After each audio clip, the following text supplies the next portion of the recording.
Okay, get this camera adjusted. There we go.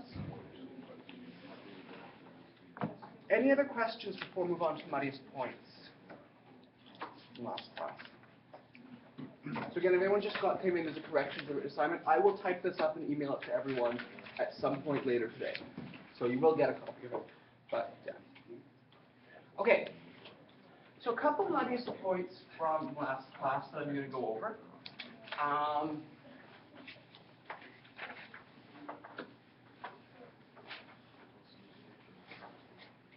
So the first one was, again, one of these finding a derivative of an integral problems. One thing to mention, when whoever wrote this on the muddiest point card, they just wrote this part, and they didn't write the find the derivative of part. The key thing is find the derivative of is a part of the question, and if I just told you h of x equals that, you wouldn't know what to do with the question on its own. So remember, when you're reading a question, read the text part, don't just read the this part. So I wasn't sure if maybe that was one of the reasons whoever it was confused about this problem, was because they didn't read the find the derivative of part. But anyways, if that was the case, that's what's going on there. Here, again, if you want to find the derivative of an integral, so we have the function h of x is integral from 1 to e to the x ln t dt. The key thing is first to think about this thing as being a u.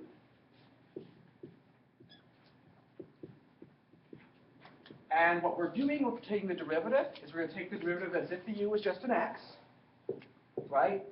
So if the u was just an x, the derivative would just be ln of x, right? Since it's not an x, it's a u, it's going to be ln of u.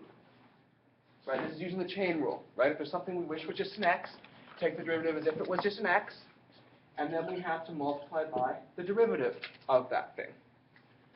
U here is e to the x, so this is ln of e to the x times the derivative of e to the x. Ln of e to the x, well, ln and e are inverse functions, so that just cancels and gives you an x.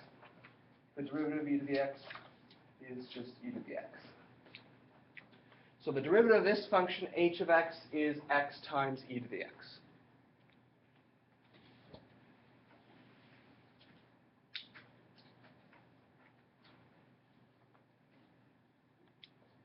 Any questions about how I did that?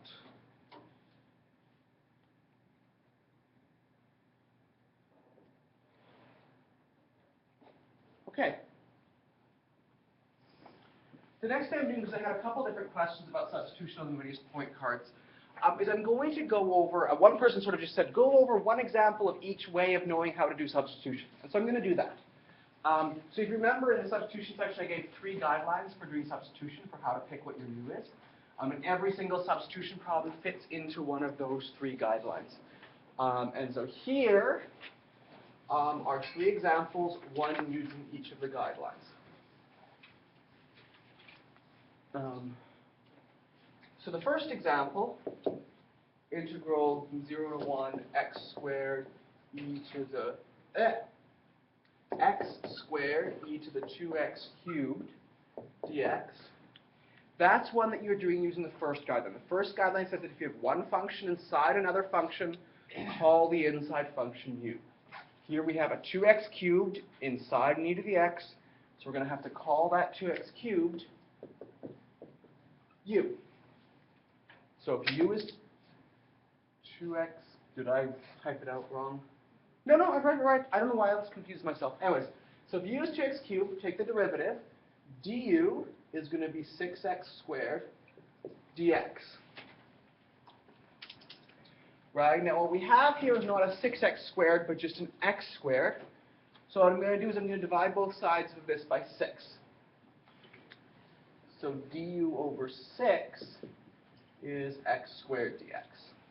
So the idea is this x squared and the dx, those two things together I can replace with du over 6. The e to the 2x cubed I can replace with e to the u. The other things I need to change are these limits of integration, because it's a definite integral.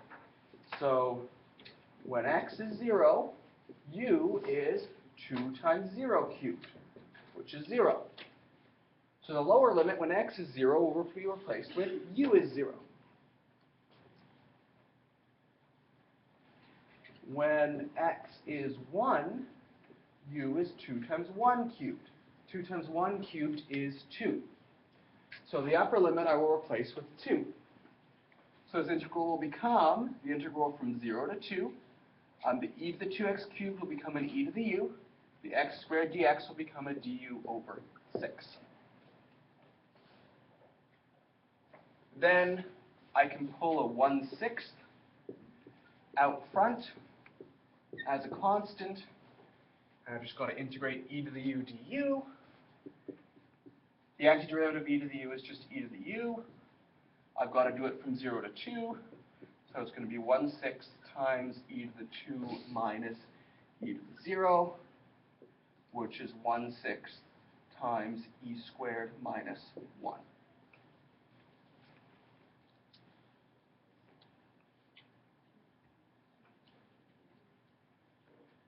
Any questions about this example?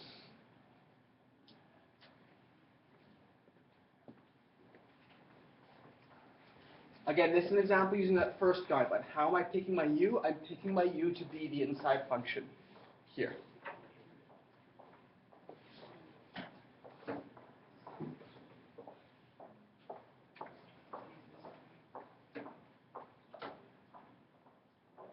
Any questions about this one?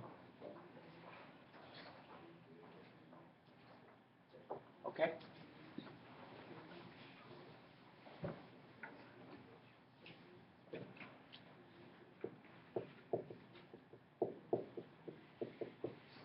Next one I have the integral of sine x over cos x. The second guideline says if you have a fraction, you usually want to pick u to be the bottom of the fraction. So here the bottom of the fraction is cos x, so I'm going to pick u equals cos x. If u is cos x, du, the derivative of cos x is negative sine x dx. Now I don't have negative sine x dx, I have sine x dx here, so negative du is sine x dx. So that means the cos x in the bottom will become a u, the sine x dx on the top will become a negative du. The negative sign's a constant, I can pull it out front. I can write this as 1 over u du, and then we just need to find the antiderivative of 1 over u. The antiderivative of 1 over u is ln of the absolute value of u. We have to add a plus c, and u here is cos x. So here the antiderivative is negative ln absolute value of cos x plus c. But again, what makes this an example of that second guideline is how did I pick my u? I picked my u because it was a fraction, and I picked my u to be what's in the bottom of the fraction.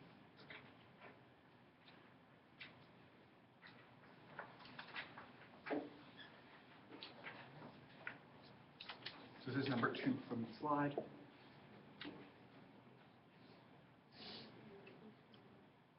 Any questions about this guy?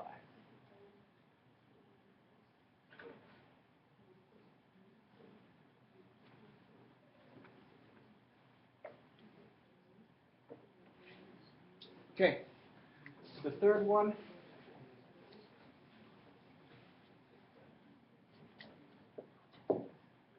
Here we have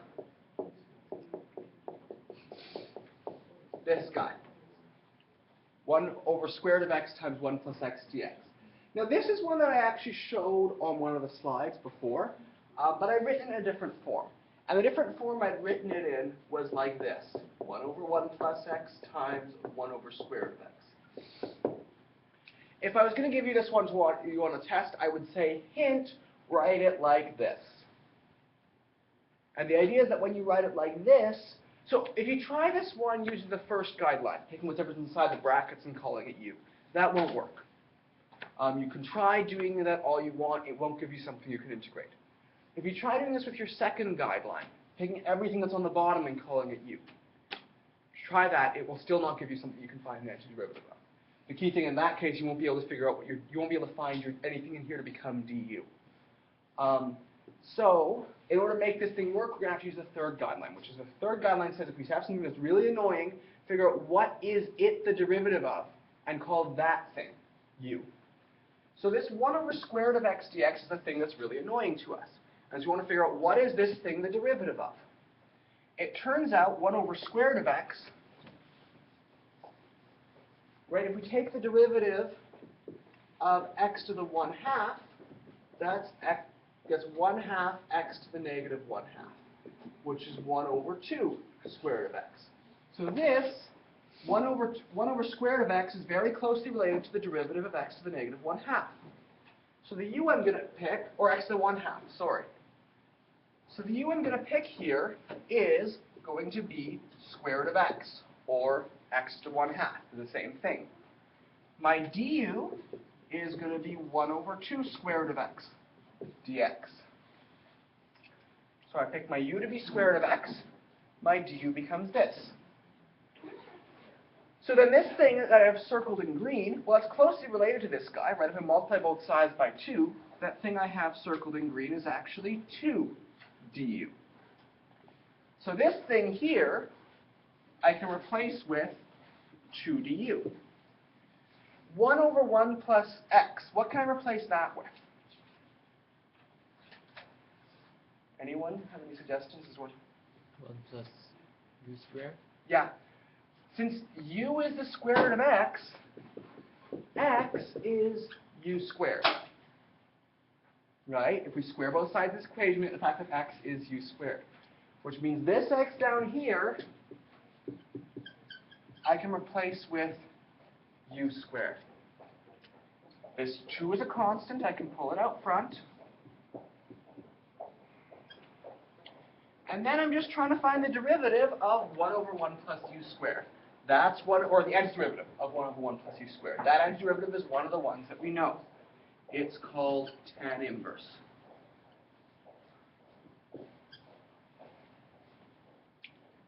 And u here is square root of x. So the final answer is 2 tan inverse square root of x. Let's see.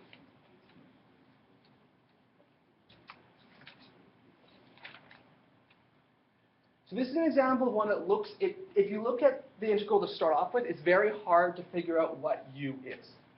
But once you've figured out what u is, the rest of the procedure, finding du, replacing everything with an x in it with something with u in it, works fairly straightforwardly. The key thing is just figuring out that the u here has got to be square root of x. Anyone have any questions about this at this point?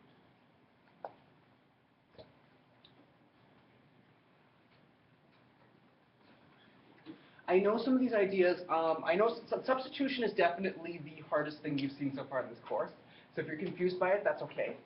Try to go over the videos that I've made of the classes. See if you can understand the examples better by going over that. Try to work on some of the problems from the textbook. Try to look at the web assigned homework. Try to practice this stuff because it's going to be on the next quiz. I can guarantee you there will be a substitution problem on the quiz on Tuesday. I can't tell you, I can't tell you if it's going to be an indefinite integral or a definite integral or, which type of, which example it's going to be like, but there is going to be one substitution problem on Tuesday's quiz. So make sure you understand this by next Tuesday. And also, if you have more questions about it, feel free to come by my office hours on Thursday. Feel free to come by my office hours next Tuesday. Feel free to send me an email. I'd definitely be happy to help. Oh, not group problems yet. Sorry. Now I'm going back to where we left off in section 5.5. So 5.5 was about substitution. There's one topic that's in section 5.5 which is not substitution, and that is a topic of symmetry. And the idea is that symmetry is a method of dealing with problems that look like substitution problems but aren't actually substitution problems. And this is an example of one that's not actually a substitution problem.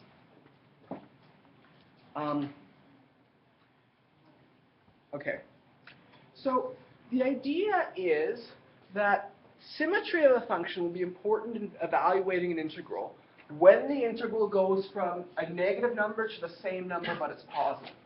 So if it goes from negative 2 to 2, or from negative pi to pi, or from negative 4 to 4, or from negative 1.256 to positive 1.256. Those sorts of integrals, in some situations, will be symmetric. Those system integrals are made up of two pieces, the part between negative a and 0, and the part between 0 and a. That would be the other way around. So it would be negative a and 0, and the part between 0 and a. And if it's got symmetry, those two pieces of the graph are going to look the same. So there's two types of symmetry. Hopefully you remember this from before. There's even symmetry and there's odd symmetry. How many people remember even symmetry and odd symmetry from previous courses? How many people have learned it but totally forget how to do it? How many people have never learned it before?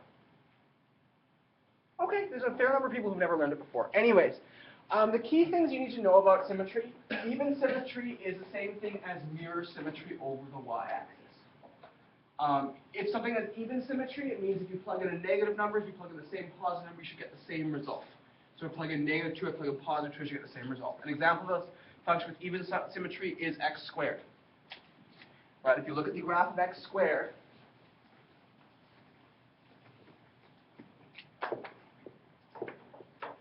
right, you can put a mirror here. So if there's symmetry along the y-axis, that's called even symmetry. The idea is if we're integrating something like x squared from negative 3 to 3, this piece and this piece are going to have the same area. But because of this mirror symmetry over the x-axis, these two pieces are going to have the same area. So if we want to integrate from negative 3 to 3, what we can do is just integrate from 0 to 3. So just take this piece of the integral and multiply it by 2. Right? If you want to compute the area between here and here, just compute this area, multiply it by 2. That's the idea. So if you've got a function with even symmetry, then the integral from negative 3 to 3 of that thing, which in this case is x squared, is going to be 2 times the integral from 0 to 3. So we can do the integral more simply by just taking half of it. The other type of symmetry is called odd symmetry. Odd symmetry is the type of symmetry that x cubed has. Again, there's a reason x squared, that's an even number. X cubed is an odd exponent. X cubed's graph looks like that. And it has rotational symmetry. If we rotate this 180 degrees, it's got, you can spin it around that point, and it has rotational symmetry. If you pick a point here, like if you pick like 2 cubed, and you pick negative 2 cubed, those two numbers are the negatives of each other. That's what this thing says. F of negative x is negative f of x. If you put a negative number into it, you should get a negative answer back out of it. These two pieces, this piece here has positive area, that piece there has negative area. Right? Again, areas below the x-axis always count negatively in integrals. So these two areas are the opposites of each other. Which means if we want to integrate this thing from negative 3 to 3, we're actually going to get 0. Because we're going to take this area minus this area, and they're going to cancel each other out. So the key thing to mention, and this is the key thing to mention, is if you have any odd function, and we integrate it from a negative number to the same positive number, so from negative 3 to 3, from negative 6 to 6, we'll always get 0 as our answer. So the easiest method of doing integrals is to take the function, if a function has odd symmetry, is to sketch its graph with your graphing calculator, notice that it has odd symmetry. If it has odd symmetry and it's an integral from negative 2 to 2, the answer will be 0. All you have to say is, it has odd symmetry, so the answer is 0. So that's the key thing, is a lot of these functions are going to be like this. They're going to look like really hard substitution problems. You're going to try substitution on them, it's not going to work. Turns out if you pull out the graph with a graphing calculator, you'll be able to tell that the area is 0 because there'll be two pieces that cancel each other out. So I'm going to do a couple examples of these sorts of things. Now, these questions are all going to be questions which you're going to want to have a graphing calculator for. I'm not going to ask you to test for symmetry without a graphing calculator. Some of you may have learned how to do that in the past. I am not going to ask for that in this course. So if you want to test for symmetry, pull out a graphing calculator. The one I like to use for classroom presentations is fooplot. It's online. It produces nicer looking graphs than your graphing calculators do. But the first one I'm talking about is this function. We're integrating from negative 4 to 4, x to the 6th plus x to the 4th plus x squared plus 1. So let's see what that looks like. X to the 6th plus x to the 4th plus x squared plus 1. Okay, there's a graph. And you can zoom out. That's what the graph looks like. That graph has a line of symmetry going down through the center, right? So that graph, this has even symmetry.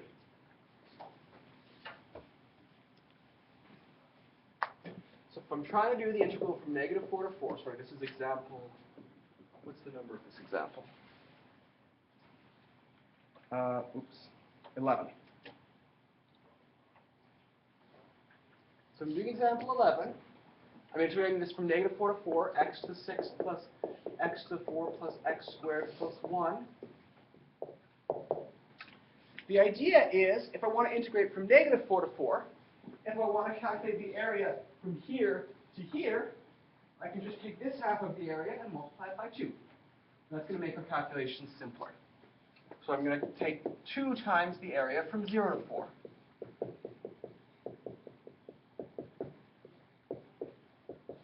And this is because it has even symmetry.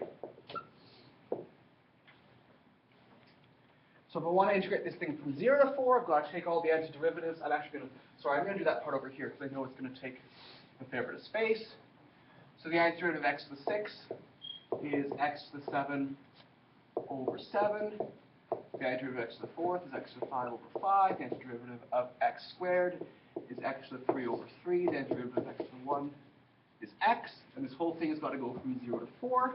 So I'm going to have 2 times, if I plug in 4, I've got 4 to the 7 over 7, plus 4 to the 5 over 5, plus 4 cubed over 3, plus 4. And then if I plug in 0, I'm just going to have 0 plus 0 plus 0 plus 0. This is one of the advantages of doing this integral with symmetry, is that if I can make that lower limit 0, you would have 1. which one of those is going to give me 1? Actually, if there was, yeah. Here there's a 1. Yes, but that's not the function. That's not, take the antiderivative, plug into the antiderivative, not plug into this function. Yeah. So the idea is that this part will all go away, and all I have to do is calculate this guy. This is an example of something I do not want you to try to figure out what this is as a fraction. Just leave it like this. Because 4 to the 7 is going to be a ridiculously huge number. I don't want you to have to write that number on a piece of paper. Just leave it like that. Yeah. But the idea is that by using symmetry, I can make the lower limit 0 instead of negative 4. And make this a little bit, I don't have to calculate negative 4 to the 7th. Any questions about example 11 here?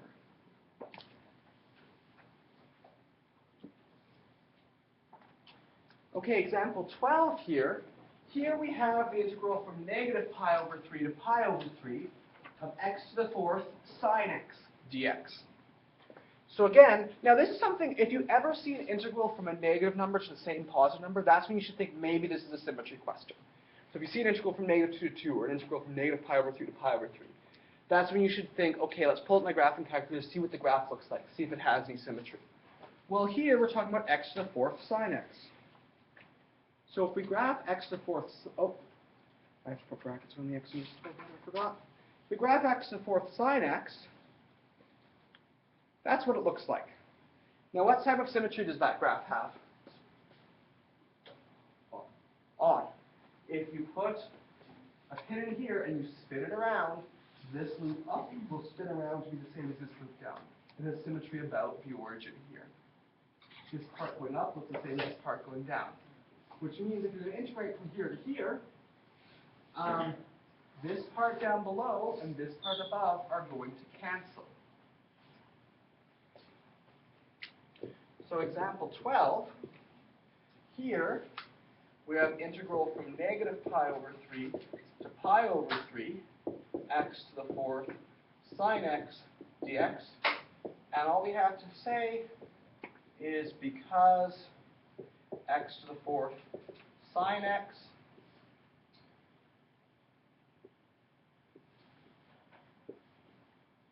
has odd symmetry, this integral is 0. So the idea is if we're integrating something which has odd symmetry and we're going from a negative number to the same positive number, integral will always give you 0.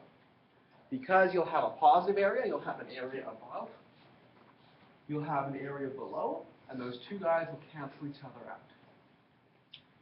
So this is sort of, again, this is like one of the easiest integrals to evaluate, right? The answer to the question is only 2 lines long, but in order to do it, you have to be able to think a little bit and pull out your graphing calculator and take a look at this guy.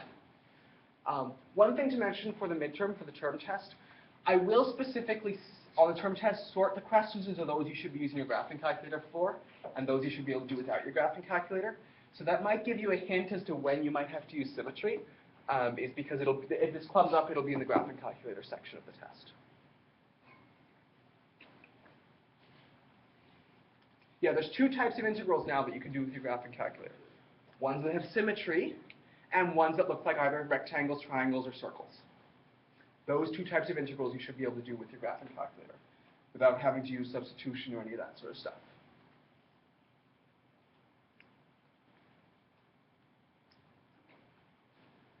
Any questions about this example? Yes? I graphed it on my calculator and I got Yeah, that's the same graph. Same graph as this one. I just zoomed it. I just zoomed this one out a little bit more. If you zoom it back in, oh, wait a second. There shouldn't be that squiggle there. Can I just? Yeah, I don't know. It's probably because it has asymptotes. Oh, are you Sometimes in? You have to change Yeah. it to a dotted. Or I hope this one is not doing this in degrees for some silly reason. Let me just check something. No, this is, why is, yeah, no, this is definitely in radians. Oh, you're not zoomed out even farther, are you? No. I had the same graph as Okay. Yeah, I don't, anyways, I'm not sure what, I'm you. trying to figure out. The syntax when you typed it in. Yeah. X to the 4th times sine x, that should work. Let me just check your mode. You're in radians. And yeah, yours just does a little extra, like, an extra loop, which is weird. What's the window on yours? Ah, maybe, you know what that could probably, yeah, you know what that's what's going on, is change your window to the standard negative 10 to 10 one. I think if I zoom this out far enough, I will actually see, oh boy, you can't see it now, but if I actually did, there we go. See, now I can see that shape of yours. It's just how it's based on how, it's the same graph, it's just zoomed differently. Yeah, I got it. Yeah. So yeah, exactly. So sometimes, you know, he still has odd symmetry. This guy still has odd symmetry, right? You know, this little blip and this little blip are still the same shape. You are still the same shape as these guys over here. But still has odd symmetry, it's just zoomed differently. Yeah. Yeah, I was zoomed much closer in before. And those, yeah. Okay. Any other questions before I move on to chapter 6?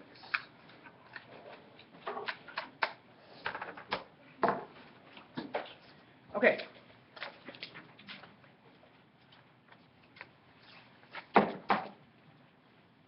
Here's some handouts. Here's some handouts. So what I'm talking about in chapter 6 is I'm talking about using integrals to measure areas between curves. Now, we've already sort of talked about using integrals to measure areas so far. What we've talked about is using integrals to measure the area under a curve. So this is going to be very similar, but here we're going to be measuring areas between curves rather than just under a single curve. So between 2 curves rather than under 1 curve. So chapter 6 and 8 are both those chapters are about applications of integration, and that's what we're going to be covering between now and the first term test. We're going to come up with a wide variety of situations, each of which requires coming up with an integral to solve a problem. And the idea is that the hard part of these chapters is coming up with the integral. Most of the integrals in these chapters are going to be easy ones to evaluate, things you can just do with like basic antiderivatives, things like this guy, right, where you just do, okay, This x to the 7 over 7, x to the 5th over 5th, x to the 5 over 5, x, right? You can do the x derivatives really easily. The hard part's going to be to come up with those integrals. And the maxim we're going to use, the idea we're going to use to do all these questions, to come up with integrals, is the idea that anything that can be approximated with a Riemann sum can be evaluated with an integral, right? When I first introduced integrals, I said this integral is shorthand for a limit of a sum, right? For the limit as the number of rectangles goes to infinity of the sum of the rectangles. That's what an integral is. And the idea is that there's a whole wide variety of situations out there where there is something which we can approximate using strips like rectangles. The idea is that anything we can approximate this way, we can turn it into an integral using the same procedure as we did back in section 5.2. So the idea is that whenever we're solving a applied problem, this is what we're going to have to do. The first thing we're going to have to do is we're going to have to pick an axis along which we're going to want to integrate. Right? When we're calculating area under a curve, the axis was the x-axis. And the idea is, for example, if we were calculating the area under this curve, what we did was we took this axis and we cut it up into a bunch of different pieces. And on each of these pieces, we drew a rectangle.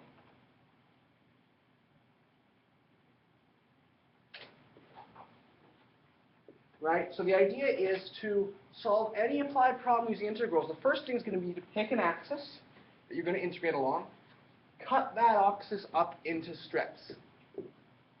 Right? So cut it here, here, here, here, here, here, and here. Then we're going to have to pick a sample point in each strip. Right? So again, when we calculate rectangles, we always decide, okay, where are we going to evaluate the height of the rectangle? We calculate the left endpoint, at the right endpoint, or at the midpoint. We're going to calculate this one at the left endpoint, at the right endpoint, at the midpoint. So pick a sample point in each interval.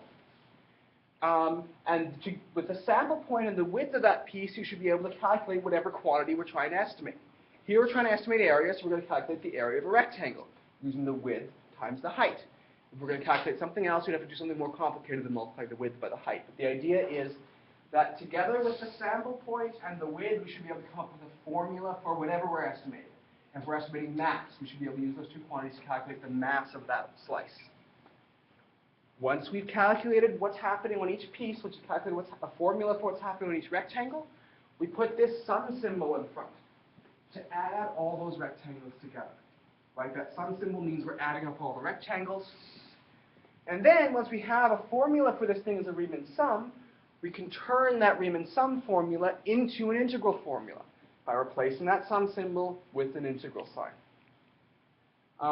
So I did this before with areas. So again, maybe I should just mention this. For areas, the area of a rectangle is the width times the height. Right? The width of the rectangle, that's that delta x distance. The height of the rectangle is the same as the y-coordinate of the graph. Right? So the height of the rectangle is f of xi star. Right? It's the function at that point, because the function at that point gives you the function is the y-coordinate of the graph, right? Y equals f of x, right? So you're calculating the function at that point that's giving you the y-coordinate at that point that gives you the height of the rectangle, right? So we could have this formula. If we want to calculate the total area, we put a sum symbol in front of it, right? And I mentioned we can turn that sum symbol into an integral. How do we turn it into an integral? We replace the sum sign with an integral sign. We replace the xi star with an x. And we replace the delta x with a dx. Right? Remember I said that when I first talked about integral signs. Is the integral sign is a replacement for the sum symbol. F of x is a replacement for f of xi star, replacing the xi star with an x. Delta x is a replacement for dx. So that's where this formula comes from. The idea is this formula comes from width times height. With this delta x, height is f of xi star. Delta x becomes dx, height becomes f of xi star becomes f of x. And this same sort of approach can be used to solve a number of different applied problems. So the first ones we're going to do is we're going to use vertical strips to find areas between two curves. The curve y equals x and y equals 2x. And we're going to use this same sort of approach to come up with an integral. which will calculate that area. How many people feel comfortable doing areas with vertical strips? Like, I've done these sorts of problems before and feel really comfortable with them. See, one person. How many people have done these sorts of problems before and forget how to do them? You see one. How many people have never done problems like this before? Okay, most people have never done them before. So I'll definitely try to spend, reasonable amount of time on this. But again, this should be, once you figure out what's going on, it should actually be really straightforward. So the idea is what we've done already is we've used integrals to calculate an area of something like this, the area between a curve and the x-axis. In this section, we'll use the same idea to calculate the area between two separate curves. So the idea in this situation is you've got two different curves.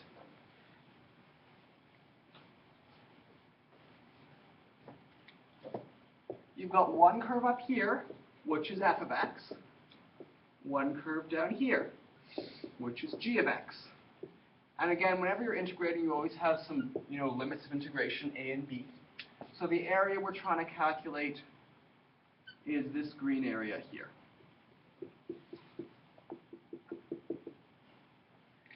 So the idea is that we can use the same idea to calculate that area as we did to calculate this area. Right? If we want to calculate this area, the first thing we're going to do is we're going to divide up. We're going to take this interval and we're going to cut it into pieces, into n pieces. And each piece, we're going to draw a rectangle.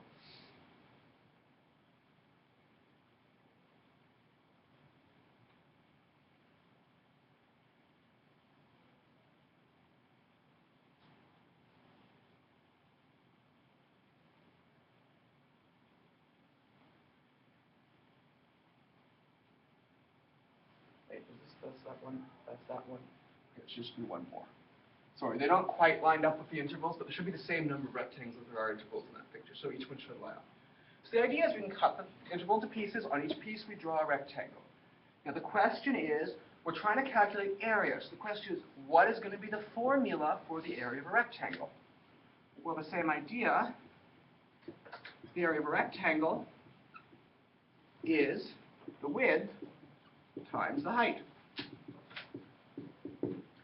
The width of the rectangle is still that quantity delta x. Delta x represents the length of each of those pieces we're cutting it into. So the width is still delta x. Now for measuring the height of the rectangle, we're going to have to sort of think a little bit about how could we measure the height of one of those rectangles. Well, the first thing to do if you're measuring the height of a rectangle is to pick a point xi star, to pick a point in the interval in question. Then we want to figure out, okay, what's the top of the rectangle at that point? What's the bottom of the rectangle at that point? So this point up here is going to be f of xi star. Right, that's going to be the top of the rectangle, the top graph at this x-coordinate. This point at the bottom is going to be g of xi star. Now if we want to measure the height, the vertical distance between those two numbers, we just subtract them. The top one minus the bottom one. Right? If we want to measure the height of an object, we take where's the top of it, where's the bottom of it, subtract those two. So the height of the rectangle here is going to be f of xi star minus g of xi star. Right? So this is the formula for the area of one rectangle. Now if we want to find the total area, well, the total area is going to be approximately what we get when we add up the areas of all the rectangles. So we're going to take f of xi star minus g of xi star, multiply it by delta x, and add it up. Now again, when we're using these rectangles, this gives you an approximation for an area. If you want to calculate the integral exactly, the thing I mentioned is if you can approximate it with the Riemann sum, you can evaluate it with an integral. Now what's the integral going to be? Well, f of xi star becomes f of x. G of xi star becomes g of x. Delta x becomes dx. So if you want to calculate the area between two curves, the limits of integration are going to be a and b. A is always the place where you start, B is always the place where you stop. So if you want to calculate the area between two curves, you integrate from A to B. You take the f of x, which is the top function, minus the bottom function, dx. Any questions about this formula?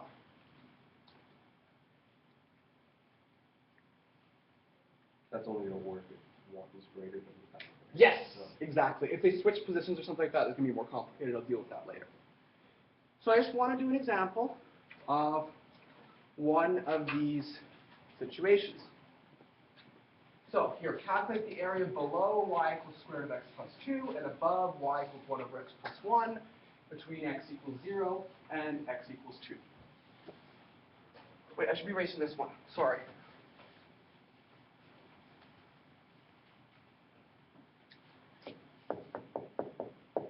So here we're talking about below this guy, which means this guy's the top guy, and above this guy, which means this guy's the bottom guy. So here the area is just going to be the integral. Now x is going to go from 0 to 2. The top guy is going to be square root of x plus 2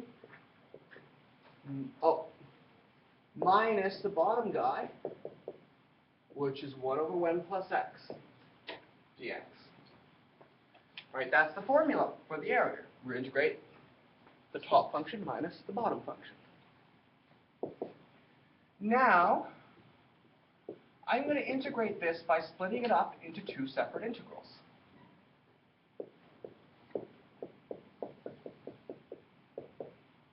Right, if you have something plus something else or something minus something else, we can integrate those two guys separately. Now to do this first guy, we're going to need a substitution. We're going to make that x plus 2, right? We have something inside the square root. We're going to make that thing into just a u. So I'm going to pick u equals x plus 2. Du is just going to be 1 dx, right? The derivative of x is just 1. When x is 0, u is 0 plus 2 is 2.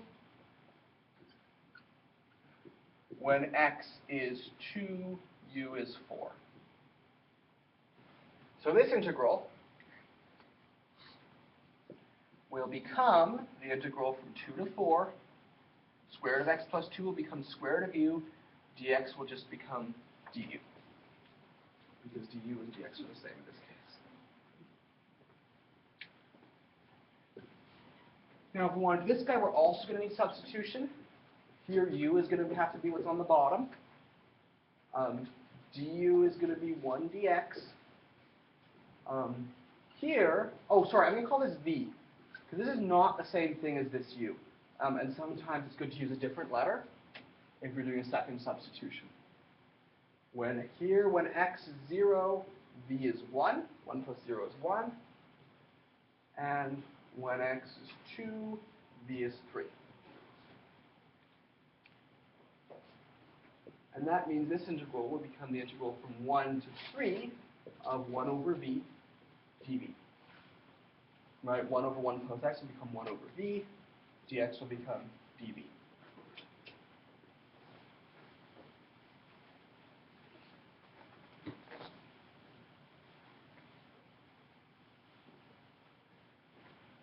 Now that first one, the antiderivative of square root of u is going to be u to the 3 over 2 over 3 over 2. And this is going to have to go from 2 to 4. The antiderivative of 1 over v is going to be ln absolute value of v, and that one's going to have to go from 1 to 3. So here we're going to have 4 to the 3 over, 2/3 times 4 to the 3 over 2 minus 2/3 times 2 to the 3 over 2 minus ln 3 minus ln 1. And again, you can simplify that if you want, but I'm just going to leave it like that here.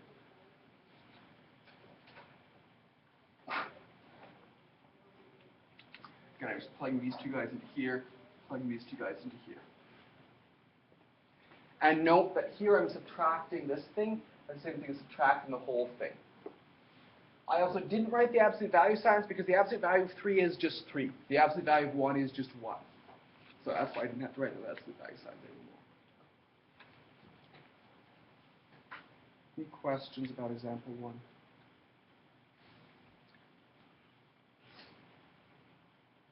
Okay. Now, I'm going to mention some examples won't tell you which curve is above and which curve is below. Sometimes you have to use your graphing calculators to figure out which one's on top. And so I will see some of those examples later.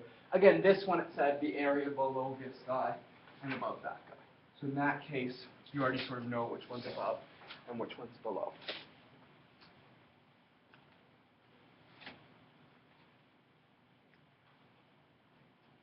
Any questions about this? They crisscross and just do it in sections? Yep. Yeah. I was going to say, the crisscrossing ones are like going to come up in about 15 minutes. So yeah, this is just the sort of the first example. So again, these sorts of ones should be easy at this point. This should be, at least coming up with this integral should be an easy thing. If you're still having difficulty with substitution, work on the substitution. But coming up with this formula for the area should be easy as long as you know where x starts, where x ends, what's the top curve, what's the bottom curve. So the next topic I'm covering, which is going to be the last thing we cover before the break, is choosing limits of integration. How do you figure out, so if you notice in that last example I said, from x equals 0 to x equals 2. I told you what these limits of integration are. Some examples I don't. This example up here says find the area between y equals x and y equals square root of x. Here I don't tell you between x equals whatever and x equals something else. In this sort of situation, we have to figure out where those intersection points are, what those limits of integration are going to be, using the curves themselves. So the idea is, again, that last example I told you exactly what the limits of integration were. In most examples, this will not be the case. You have to figure out these limits of integration for yourselves. Usually, the limits of integration will be located at an intersection point between the two curves. To find intersection points, we can set the curves equal to each other and solve. So here's an example. Suppose we want to find the area between those two curves. So here I say find the area between y equals x squared minus 2x and y equals x plus 4. Well, the first thing to do is to sketch the graph of an area of these two curves. So here I've got x squared minus 2x, and the other one is going to be x plus 4. Now I realize that this is totally on that. Oh, no. I want to go. This. Sorry, I'm just changing the zoom so it actually looks reasonable again. There we go. Okay. So there we go. This is the curve x squared minus 2x. This is the curve x minus 4. So what we want to calculate is that area there. Right?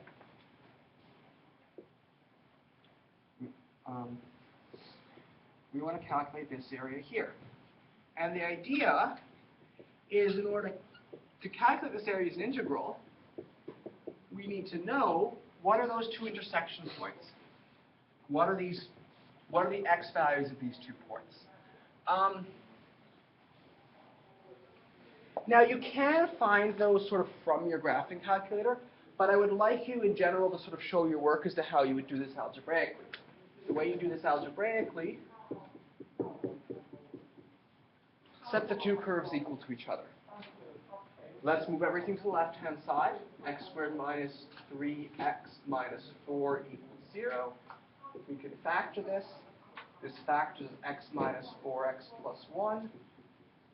So either x is 4 or x is negative 1.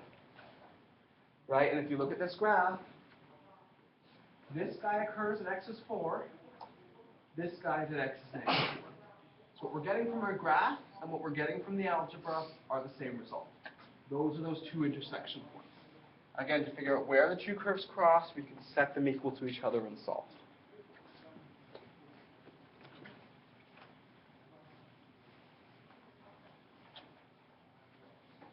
So if we want to calculate the area, what we've got to do is we've got to integrate from negative 1 to 4. Now, this function that's on top is x plus 4.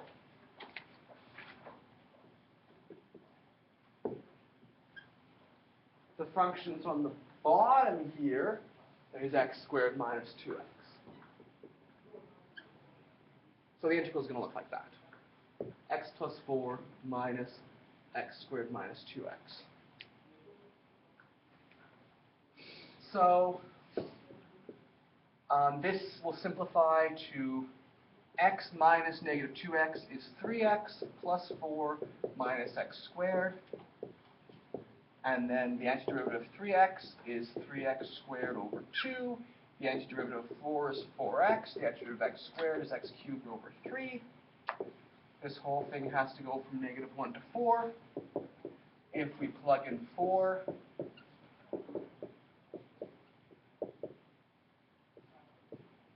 we get that. 3 times 4 squared over 4 plus 4 times 4 minus 4 cubed over 3. We plug in negative 1, we'll have 3 times negative 1 squared over 2 plus 4 times negative 1, minus negative 1 cubed over 3. And again, if you want to leave your answer like that, that's totally fine. And these sorts of questions, again, most of the marks are going to be for setting up this integral.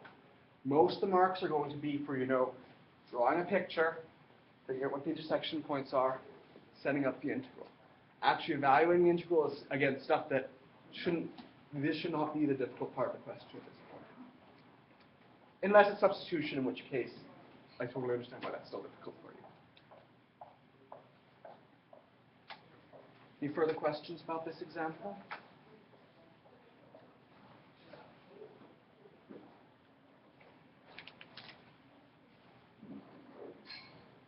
Okay. So example 3. Same sort of question. Here the curves are y equals square root of x minus 1 and x minus y equals 1. Yeah, there we go.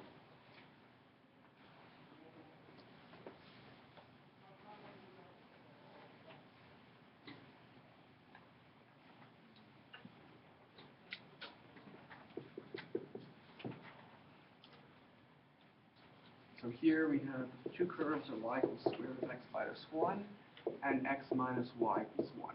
Now if we want to graph this one with the graphing calculator, first we're going to need to rearrange it a little bit. Move the y over here, move the 1 over here. It gives you y equals x minus 1. Right, again, graphing calculators, if you type it in as x minus y equals 1, graphing calculator won't help you with that. Is it y squared? Where's Should the y squared? be y equal to square root x minus Minus 1. 1. Should be y squared. No. This is one curve, this is a different curve. There's two different curves in this example, right? These guys, this guy and this guy are two different curves. This one is y equals square root of x minus 1. This one is y equals x minus 1. Right, they're similar, but they're not the same. Yeah. So I want to sketch both of them, right? Square root of x minus 1 is one of them. X minus 1 is the other. And if you zoom in, there's what the area between them looks like. So the straight one is x minus 1. The curved one is square root of x minus 1. So they look like that. And this red area is the one we want to calculate, sorry. I don't know why I said cancel. If you want to find intersection points, you've got to set them equal to each other. We square both sides. Right? X minus 1 equals x minus 1 squared. X minus 1 squared is x squared minus 2x plus 1. Move everything to the left, 0, or to the right, sorry, 0 is x squared minus 3x plus 2.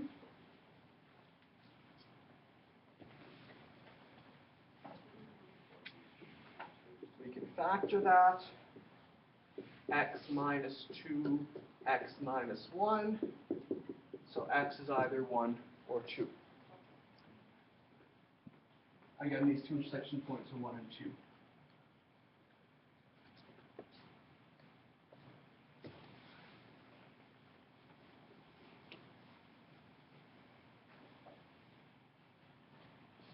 So here the area is going to be the integral from 1 to 2. The top function is square root of x minus 1. The bottom function is x minus 1. I can do this one really easily with a substitution. I can pick u equals x minus 1. Then du is just going to be 1 dx. When x is 1, u is going to be 0, because 1 minus 1 is 0. When x is 2, u is going to be 1, because 2 minus 1 is 1. So the new integral is going to look like the integral from 0 to 1. The square root of x minus 1 will become square root of u.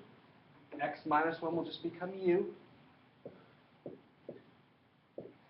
Dx will become du, because du is 1 dx. Take the antiderivative of square root of u, that's u to the 3 halves over 3 halves.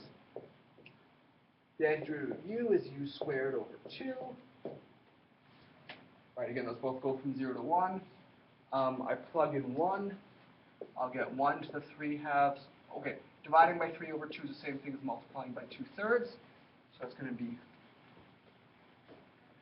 2/3, 1 to the 3 halves, minus 0, if I plug in 0 there.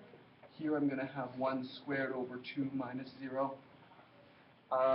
This gives you 2/3 minus a half, which turns out to be 1/6 in the end. Again, if you want to leave it like this, that's also totally fine. The reason I did this one is because it was a little bit easier to actually validate. Yes? So you were like the integral part, like where it's root of x minus 1 minus x, yeah, right there, or to the left. Yeah, right there. If you just squared both sides and then minus them, would you get the same answer? Squared both. Oh, no. Would. No. And if you square both, so okay.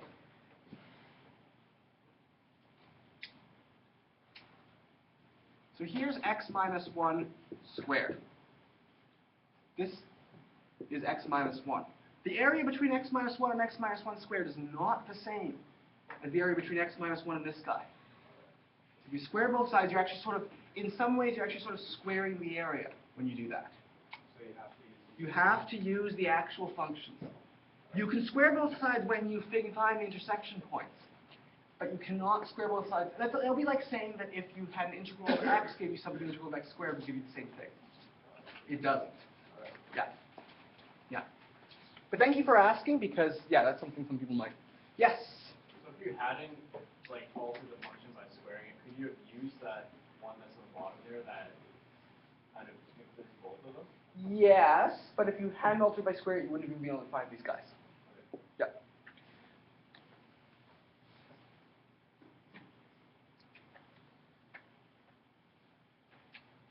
And yes, it was not a coincidence in the last example, the thing they had down here was the same as the thing that's inside.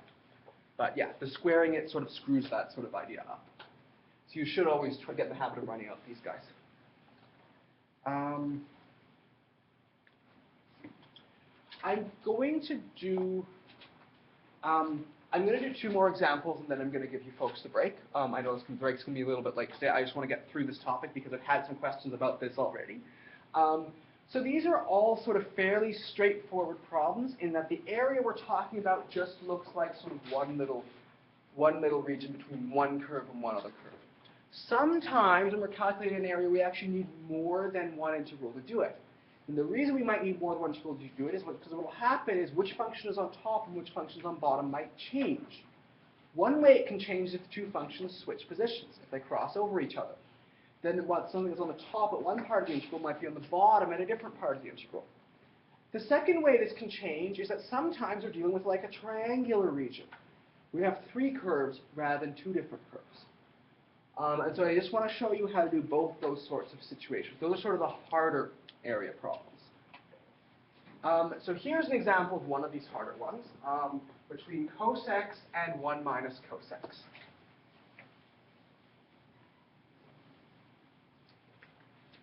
Example 4.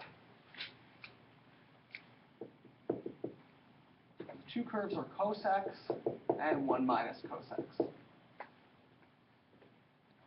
And again, we want to sketch the graphs. That should always be your first step in doing any of these problems, is to pull out your graphing calculator and take a look at what the area looks like. I'm not going to ask you to do any of these ones without using your graphing calculator at all. I do want you to sort of show me how to algebraically find those intersection points, but otherwise you don't have to worry about that. So you'll notice here, that's what the graph of cos x and 1 minus cos x look like. And what we want to do is we want to find the area between these two guys between 0 and pi. 0 is here, pi is here.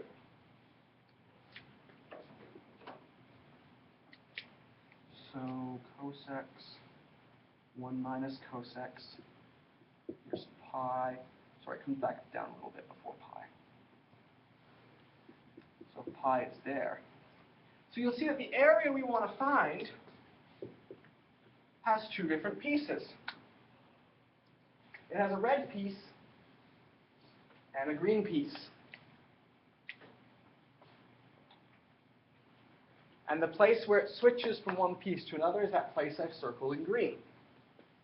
So we need to know what that place I've circled in green is in order to calculate this area. Well, that place I've circled in green is where the two curves intersect. Move the cos x to the other side, I get 2 cos x equals 1. So cos x is 1/2. Now, it turns out if the cosine is 1/2, x is pi over 3. That's the angle which gives a cosine of 1/2. Again, if you don't remember how to do these sorts of things from like pre-calculus stuff, I did an example like sort of in all detail in one of the previous lessons, if you want to look that up on the YouTube, or come to me in my office hours if you're still having difficulty with this sort of thing. So, this point is at pi over 3. So I'm going to have to set up two different integrals. I'm going to set a red integral for this area and a green integral for this area. The red integral is going to go from x 0 to x pi over 3. On the red integral, 1 minus cos x is on top.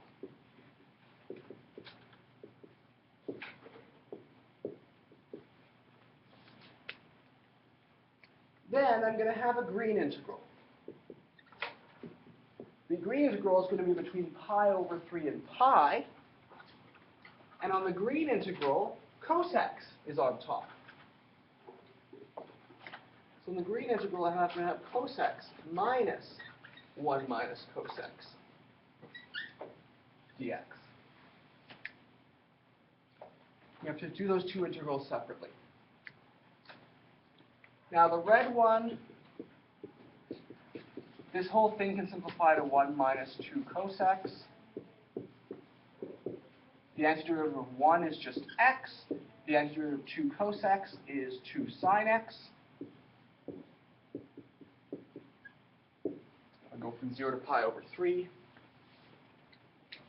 Actually, I'm just going to do this one out entirely. Plug in pi over 3. I get pi over 3 minus 2 sine pi over 3 minus 0 minus 2 sine 0. Oh, that pi looks really ugly. That's a pi. Anyways, and again, you can leave it like that if you want. Sine pi over 3 turns out to be square root of 3 over 2, so this will turn out to be pi over 3 minus square root of 3, but you can leave it like that if you want. And for this one, this is the integral from pi over 3 to pi. Here, this will become 2 cos x minus 1. 2 cos x, the antiderivative of that is 2 sine x. The antiderivative of 1 is x. Here, we're going from pi over 3 to pi. Yeah, I'm going to see if, I think I've got another green marker that might work better than this one. Oh, no, green was the one I only had one of. Okay. I'm just going to finish this in black.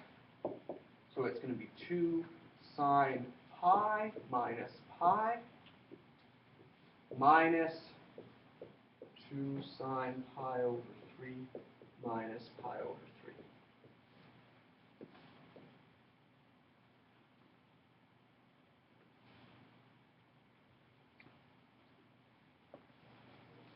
Any questions about how I did those guys? again, I'm sort of speeding up on the actual, like, evaluating the integral part, finding the antiderivative, that sort of thing, because hopefully by now you folks are starting to get that down. If you're confused about that step, again, try to focus for now on how did I get these two integrals. Right, the way I get these two integrals, I look at the graphs, figure out, okay, the area I want to calculate is this red area plus the green area.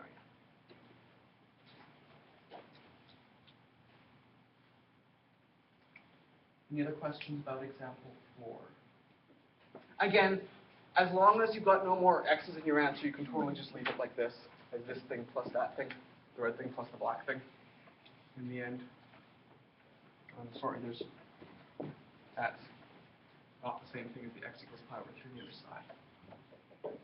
Okay, so last example I'm going to do before the break, I know this is taking longer than I planned, is example 5.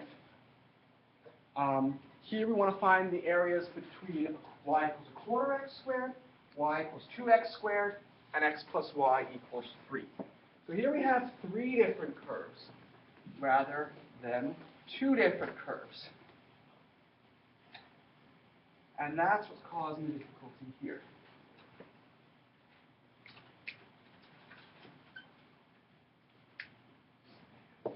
Y equals a quarter x squared, y equals x squared, and x plus y equals 3. X plus y equals 3, I can rearrange that to get y equals 3 minus x. Again, that makes it easier to use a graph with graphic software. So one of them is going to be 1 quarter x squared. Another one's going to be x squared. And the third one is going to be 3 minus x. So the region we're talking about is this guy here. That region there.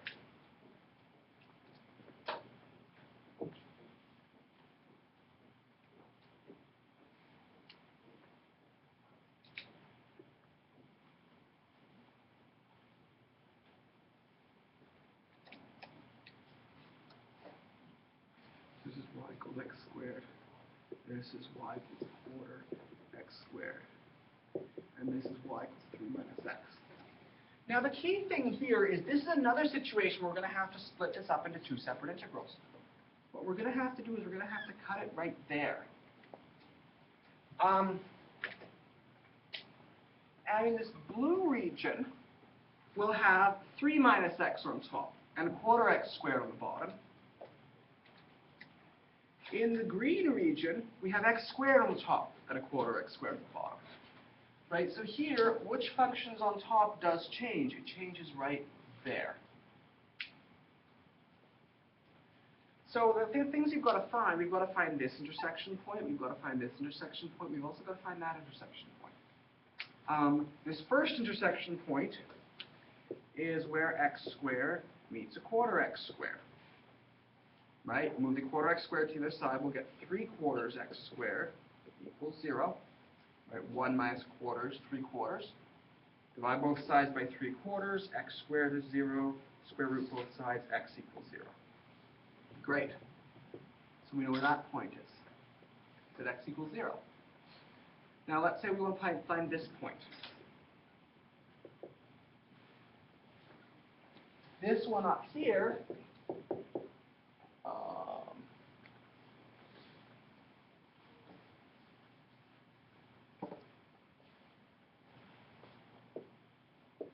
this one up here is where x squared equals 3 minus x.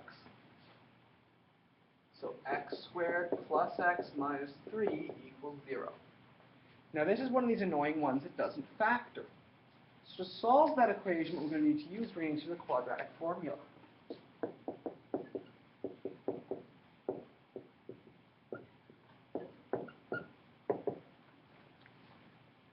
So negative b here is negative 1.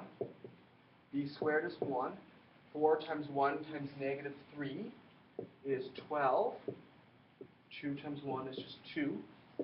So we have negative 1 plus or minus square root 13 over 2.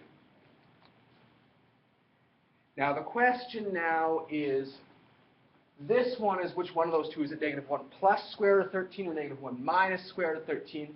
Well, if we did negative 1 minus square root of 13, we'd be way off on the negative side. So this one is negative 1 plus square root of 13 over 2. This is x is negative 1 plus square root of 13 over 2.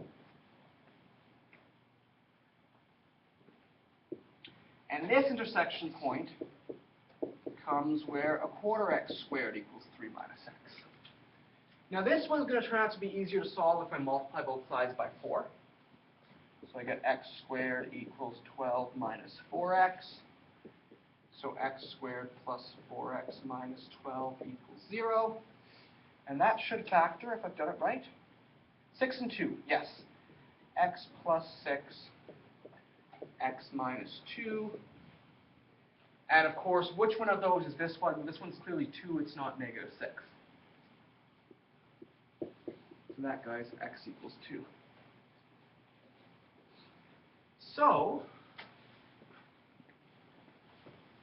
this area is going to look like two different integrals. The first part, the green integral, will be from 0 to negative 1 plus square root of 13 over 2. And here it's going to be x squared minus a quarter x squared. And then we're going to have to add on a blue integral. The blue integral will go from negative 1 plus square root of 13 over 2 to 2. And here it's going to be 3 minus x minus a quarter x squared. Now, this is an example, and I should have said this in the question. This is an example where all I want you to do is to go this far. In some of the questions on that quiz next week or on a test, I will say, set up but do not evaluate an integral.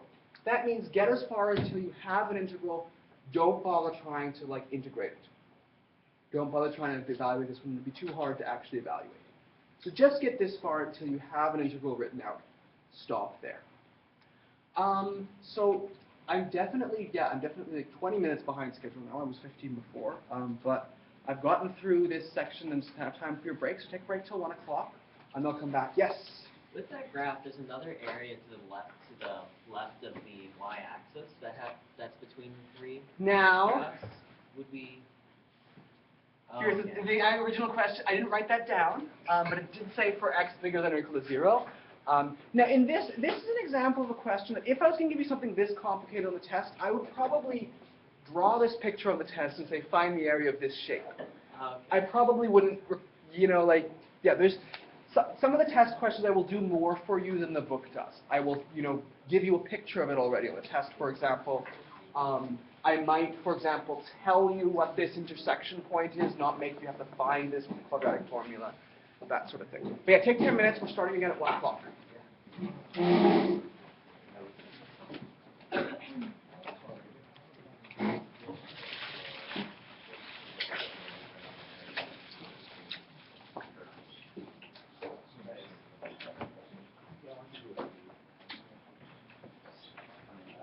Yes? I think I might have messed up on question B. Because its answer isn't the same as any of the other ones. Did you check to see if I've Oh, done an you even forgot the number? limit as n goes to infinity. Oh. You take the limit as n goes to infinity, and that should make that thing into an actual number rather than an n. Oh, okay.